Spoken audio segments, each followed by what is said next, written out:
The view from my office on the 32nd floor of a glass tower in downtown Toronto was the kind of thing people put on vision boards. Lake Ontario shimmered in the distance. The financial district hummed below me like something alive. I had a corner office, a team of 12, and a title that took me nearly a decade to earn: Senior Director of Corporate Compliance at one of the country's largest financial institutions. I was 34 years old. I had built every single piece of this life myself. And I want you to know that before I tell you the rest, because what comes next will make you ask how someone like me, someone organized, careful, methodical, could have let it go on as long as it did. The answer is the same answer it always is when family is involved. You keep hoping they'll be different. You keep waiting for the version of them you needed when you were 17. I grew up in Mississauga, in a house that looked perfectly normal from the outside. 2 cars in the driveway, a vegetable garden my mother kept immaculate, a father who coached minor hockey and shook every neighbor's hand. We went to church on Sundays, we had people over for dinner.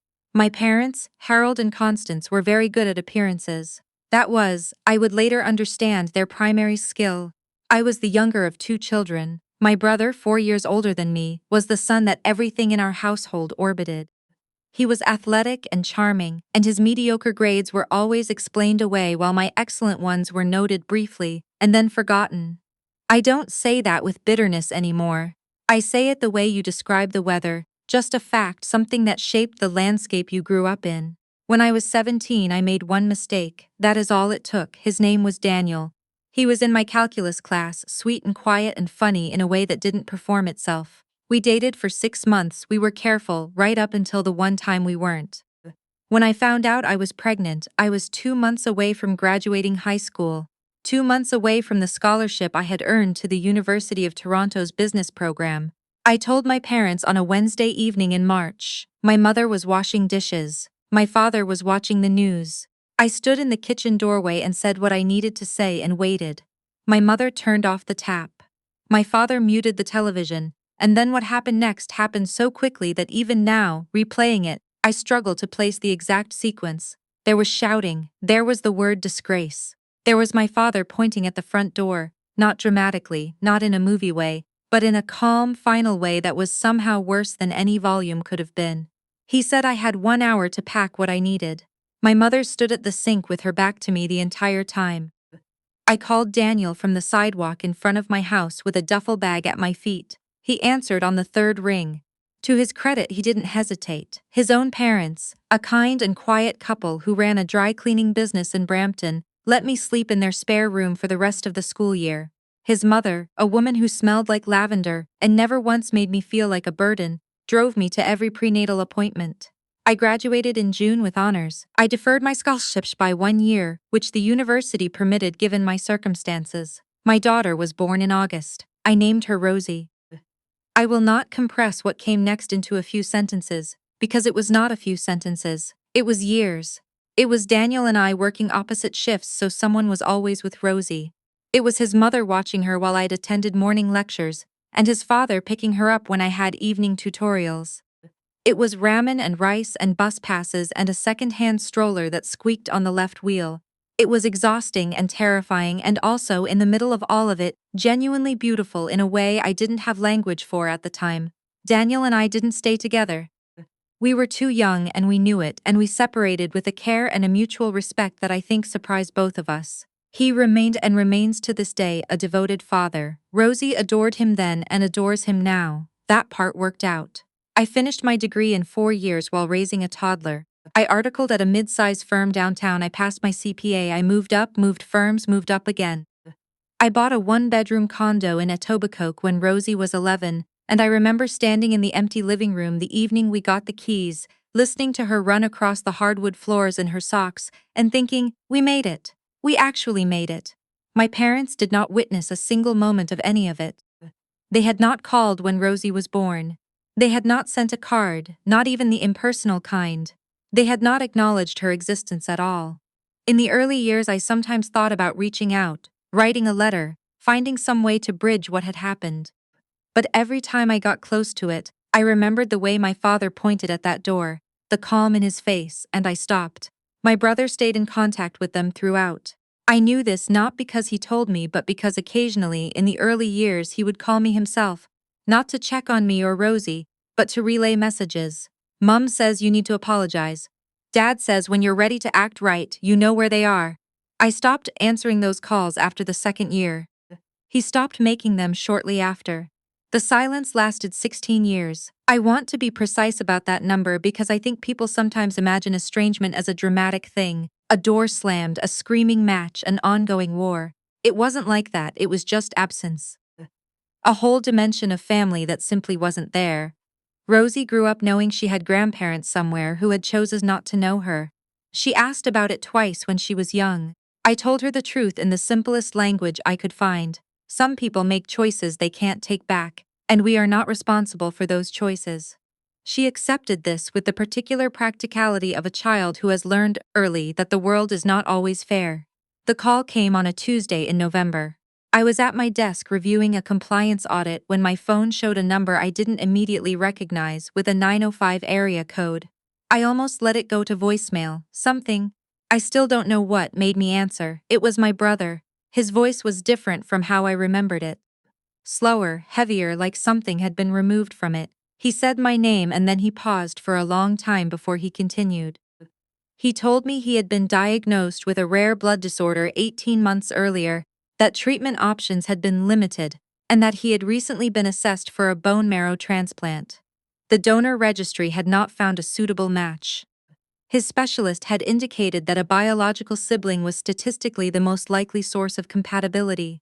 He wanted me to be tested. I sat very still at my desk for a moment. The city was gray outside my window. Someone in the open office behind me was laughing at something. I said I would think about it, and I ended the call. That evening I made dinner for Rosie, who was home from university for the week.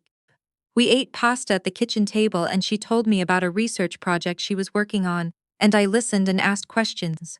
And when she went to bed I sat on the couch in the dark for a long time. The donation itself I was not opposed to. I understood that my brother's illness was real, that it was serious, that being tested cost me very little. What I was sitting with was something else, something that arrived with the phone call like luggage nobody had warned me about. My parents had approved of this call. I knew that without being told. My brother did not make moves without their blessing, which meant my parents, who had pointed at a door 16 years ago and watched me walk through it carrying a duffel bag at 17 years old, were now in need of something from me. And they had not called themselves. They had sent him. I called my own doctor the next morning and asked about the testing process. She referred me to a hematologist at St. Michael's Hospital. I made the appointment. What happened between making that appointment and attending it was that my parents called. Not my father, my mother. She called my cell phone on a Thursday afternoon, and I know it was a Thursday because I was in the car outside Rosie's building, waiting to take her to lunch, and I remember looking at the unknown number and knowing, somehow, before I answered. Her voice was exactly the same. That was the strangest thing. 16 years and her voice was entirely the same. That careful, modulated church-going voice that had never once raised itself but had managed, in its steadiness, to say some of the cruelest things I had ever heard. She said she was calling to reach out. She said she hoped I was well. She said she understood I had spoken with my brother. She said, and I want to be exact about this, that family was family at the end of the day, and she hoped I could find it in my heart. I asked her a question. I asked her what she thought I needed to find in my heart exactly, given that she had put me out of her house at 17 years old and not spoken to me once in the 16 years since. The silence on the line was very long. She said that had been a difficult time for everyone. I said I would be in touch and I ended the call. Rosie knocked on the passenger window and I unlocked the door and she got in and looked at my face and said, "Who was that?" And I said, "No one important," which was the first lie I had told my daughter in a very long time. What I did next I did carefully and methodically, because that is how I am built. I did not react. I did not call back with anger. I went to the appointment at St. Michael's. I was tested. I spoke to the hematologist, a thoughtful man named Dr. Ferreira, who explained the process clearly and without pressure.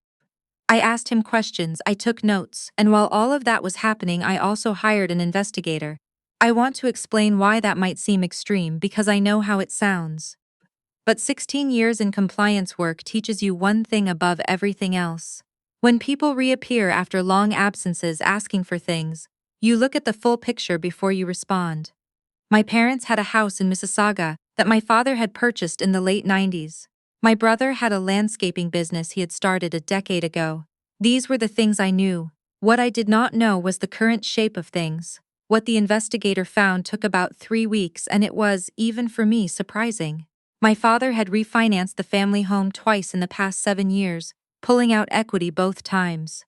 The second refinance had occurred 18 months ago, the same month my brother had, according to him, been diagnosed. My brother's landscaping business had 3 active liens against it from unpaid suppliers. There was also a civil judgment from 2024 for breach of contract, which had apparently been settled for an undisclosed amount. My parents were not simply worried about my brother. My parents were in financial trouble, and my brother's illness, while real, was not the only reason they had reached out. I sat with this for a week. I went to work, I reviewed audits. I had dinner with Rosie. I walked along the waterfront on Saturday morning with a coffee in my hand and the lake doing what the lake always does in November, gray and restless and enormous. I thought about the version of myself who had stood on a sidewalk in Mississauga at 17, with a duffel bag at her feet. I thought about what that person had needed and who had not provided it. I thought about Rosie, who was 20 now, and in her second year at Ryerson studying urban planning, and who had grown into someone I genuinely liked, not just loved. I thought about what I wanted the ending of this story to look like, and then I made a decision. I called my mother back. I told her I would like to meet with her and my father. I suggested a restaurant downtown, neutral ground, a Tuesday evening. She agreed immediately, which told me how badly they needed this to go well. I arrived before them. I chose a table near the window and I ordered water and waited. They arrived together, my father holding the door for my mother, and for just a moment, seeing them in person for the first time in 6 years, I felt something move in my chest. They were older. Of course they were older. My father's hair was entirely white. My mother had shrunk somehow, or maybe I had grown, or maybe the last 16 years had simply adjusted the scale of things. They sat down across from me. My mother reached across the table and touched my hand. I let her. We made small talk for a few minutes. The waiter came, we ordered. And then my father cleared his throat and began to speak. He told me my brother was very ill and that the family was very worried. He told me that blood was thicker than water, and that whatever had happened in the past, this was a matter of life. He said they were asking me to be a donor if I turned out to be a match. I nodded. I told him I had already been tested and that Dr. Ferreira would be in touch with my brother's care team directly with the results. My father looked surprised, my mother looked relieved, and then I told them I also wanted to discuss a few other things. I had brought a folder. I placed it on the table between us. Inside was a summary of what the investigator had found. The refinancing dates, the liens, the judgment. I didn't present it dramatically. I simply slid it across the table and let them look at it.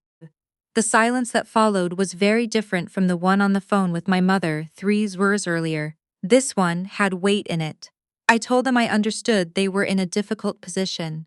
I told them that I was not going to offer them money, because that was not something I was prepared to do. And because I did not believe it would help them in the long run. Only delay the same conversation in a year or 2. I told them that what I was willing to do was refer them to a financial counselor I trusted, someone who worked specifically with families in debt restructuring situations, and that if they engaged with that process genuinely, I would keep that referral in place. I also told them that I was willing to have a relationship with them going forward. A real one, not a performance, but that it would be on my terms, and the terms were simple. They would acknowledge what had happened when I was 17, not in a letter, not through my brother, but directly to me. They would acknowledge Rosie, who was 20 years old and had never received so much as a birthday card from her grandparents. And they would not treat this reconciliation as a transaction, as something they were doing in exchange for my bone marrow, or my money, or anything else. My father opened his mouth. He closed it again. My mother started to cry. Not the kind of crying that performs itself, but something quieter and more real, something that I hadn't seen from her before, and I found that I was not unmoved by it even though I had prepared to be. I told her I was not asking for an answer that evening. I told them to take their time. I left the restaurant before dessert came. I stood on the sidewalk outside for a moment in the November cold, watching the traffic move on King Street, and I felt something I didn't have a precise word for. Not relief exactly, not satisfaction. Something closer to the feeling you get when you've been carrying something heavy for a very long time and you finally set it down, not because someone took it from you, but because you decided to. The test results came back 2 weeks later. I was not a compatible donor, Dr. Ferreira explained that sibling compatibility was never guaranteed, that the registry would continue searching, that there were other options being explored. I called my brother and told him myself. He was quiet for a moment, and then he said thank you for getting tested. It was the most straightforward thing he had said to me in decades, and I found, unexpectedly, that it landed. My parents reached out in December. My father called, not my mother, not my brother. He called and asked if I had time to talk. I made time. He spoke for a long time, haltingly, in the measured way of a man who does not find words easy and knows he owes them anyway. He did not say everything correctly. He said some things that were still deflecting, still edging away from the full weight of what they had done. But he said enough. He said he was sorry for the door. I told him I heard him. They met Rosie for the first time in January, at a coffee shop in the distillery district that she had chosen herself, because I had given her the choice. She had gone back and forth about it for a week. In the end, she decided she wanted to meet them, not for them but for herself. To see what she thought, to form her own opinion, to have the information. I respected that. I sat at the table and watched my father try to make conversation with my daughter, this young woman he had never known, and I watched Rosie be exactly who she is, direct and warm and unimpressed by people who haven't earned it yet. Afterward, she and I walked along the waterfront together. It was cold and bright, that particular kind of Toronto January that looks beautiful in photographs and cuts right through you. She was quiet for a while and then she said, "They seem like people who learned too late." I thought that was probably the most accurate thing anyone had said about it. My parents did engage with the financial counselor. They sold the house in Mississauga in the spring, which was the right decision. They had been underwater on it for longer than they had admitted. They moved into a smaller place in Hamilton. My brother's treatment team found a donor through the International Registry in March, an unrelated match, and the transplant was scheduled for the following month. I called him when I heard. He sounded, for the first time in as long as I could remember, like he might be okay. I don't know exactly what we are now, my parents and I. The word reconciliation implies a returning to something, and I don't think that's quite right. We are not returning to what we were, because what we were was a family where a 17-year-old girl could be put out on the street with a duffel bag and never called again. I don't want to return to that. I don't think they do either, though I sometimes wonder if they understand precisely why. What I think we are building is something different, slower and more careful. Something that doesn't have a name yet. Rosie sees them occasionally, not often but sometimes. She has decided on her own terms what role they play, which is exactly what I hoped she would do. And on a Tuesday morning in late spring, I sat in my office on the 32nd floor, with a coffee going cold beside me, and the lake doing its shimmering thing in the distance, and I thought about the girl on the sidewalk in Mississauga, with the duffel bag at her feet. I thought about everything she had carried since then, and everything she had built and the daughter she had raised. And the life that was by any honest measure entirely her own. She had deserved better than what she got at 17. That was simply true, and no amount of late apologies would change it. But she had also built something from it that no one could take from her, and she was, sitting in that office with the city spread out below her, someone she was genuinely glad to be.